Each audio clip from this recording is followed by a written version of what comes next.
তোমাদের সুমাইয়া। সবাইকে স্বাগত জানাচ্ছি আমার ডেইলি ব্লগের আরেকটি নতুন পর্বে। আশা করছি সবাই ভালো আছো। যে যেখান থেকে ভিডিওটা দেখছো সবার জন্য অনেক দোয়া আর ভালোবাসা রইল।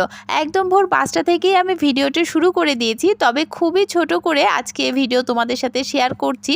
আজকে শুধু না, বেশ কদিন থেকেই আমি ভিডিও একটু অনিয়মিতই দিচ্ছি, বিশেষ করে ব্লগ ভিডিও। আর দিলেও সেটা কিন্তু ছোট ছোটই দিতে বাধ্য হচ্ছি, তার কারণ মেয়ের এক্সাম চলছে।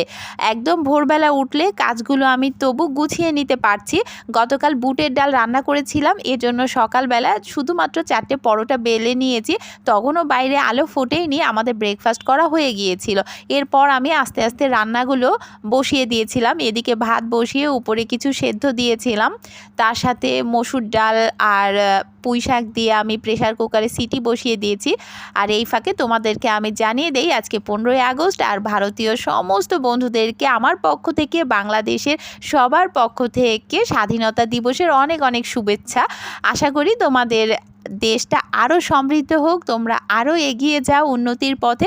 সবাই ভালো করো, উন্নতি করো, ভালো থাকো, এই প্রত্যাশাই রইল।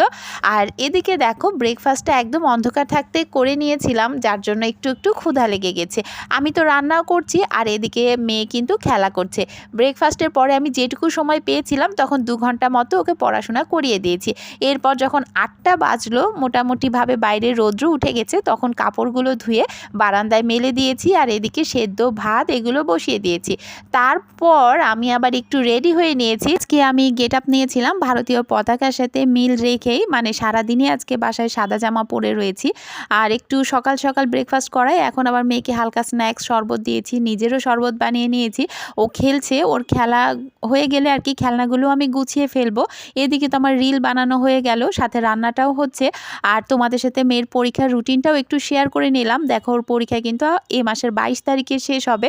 তো 22 তারিখ পর্যন্ত আমি একটু ব্যস্ত, যার জন্য কিন্তু আমার ওয়াইটিতে যথেষ্ট অনিয়ম হয়ে যাচ্ছে। আমি ঠিকঠাকভাবে ভিডিওগুলো দিতেও পারছি না। সকাল 9:30 মতো বাজে, আমার বাসার সমস্ত কাজ শেষ হয়ে গিয়েছে। ঘরগুলো গুছিয়ে নিয়েছি, ঝেড়ে মুছে দিলাম। বাবু অবশ্য নিজের খেলনাগুলো নিজেই পরে গুছিয়ে দিয়েছে। আর বাকি যা কাজ ছিল সেগুলো আমি কমপ্লিট করে খাবার দাবারগুলো বেড়ে গুছিয়ে আবার কিছু কিছু খাবার ফ্রিজেও রেখে এসেছি, কারণ ভাত টাত বাইরে এত সময় ভালো থাকবে না। আমার তো বাসায় ফিরতে ফিরতে 4:30 মতো বেজে যাবে। আর বাবুর জন্য কিছু খাবার অবশ্য আমি ব্যাগে নিয়ে নিয়েছি, সাথে বই খাতাও নিয়েছি, ওকে সাথে করে নিয়ে যাচ্ছি। বাসায় ওকে তালা মেরে রেখে গেলে আমার বাইরে ভীষণ টেনশন হয়, কোনো কাজেই মন বসে না। আর ওর বাবা তো এখন নেই, সেও তো তার অফিসে বেরিয়ে গেছে, এজন্য ওকে সাথে করে নিয়েই আজকে যাচ্ছি। আর বাইরে প্রচণ্ড রোদ ছিল, রিক্সা পাচ্ছিলাম না। বেশ অনেকক্ষণ অপেক্ষা করার পরে অবশ্য রিক্সা পেয়ে চলে গিয়েছিলাম। অফিসের কাজ সেরে বাসায় ফিরেছি তখন পুরো 4টা বাজে। বাসায় ফিরে ঝটপট করে আগে লাঞ্চটা সেরে নিয়েছি। এত অবেলায় লাঞ্চ কি আর বলবো তোমাদের। এরপরে বারান্দায় গেলাম শুকনো কাপড়গুলো উঠিয়ে নিতে, কাপড় চোপড় উঠিয়ে রেখে ঘরে চলে এসেছি। এরপর 5:30টার দিকে হালকা চা নাস্তার আয়োজন। তবে মেয়ে আর নাস্তা করেনি, আমিও করিনি। ওর বাবার জন্য একটা বার্গার বানিয়ে দিয়েছি, তবে সেটা ডিম ভাজা দিয়ে। ডিমটা সকালেই ভেজে রেখেছিলাম, পাউরুটিটা গরম করে ডিম ভাজা দিয়ে জাস্ট হালকা করে একটু সেকে বার্গারের মতো বানিয়ে দিয়েছি, সাথে চা। বাবু তো আবার চিপস খেতে চাইছিল, তবে ওকে অবশ্য আমি আর এবেলা চিপস দেইনি, যেহেতু সকালবেলায় একটা চিপস খেয়েছে। আর ও আমার সাথে অফিসে থাকলে বাইরেরও এটা সেটা খাবার ওকে কিনে দিতে হয়।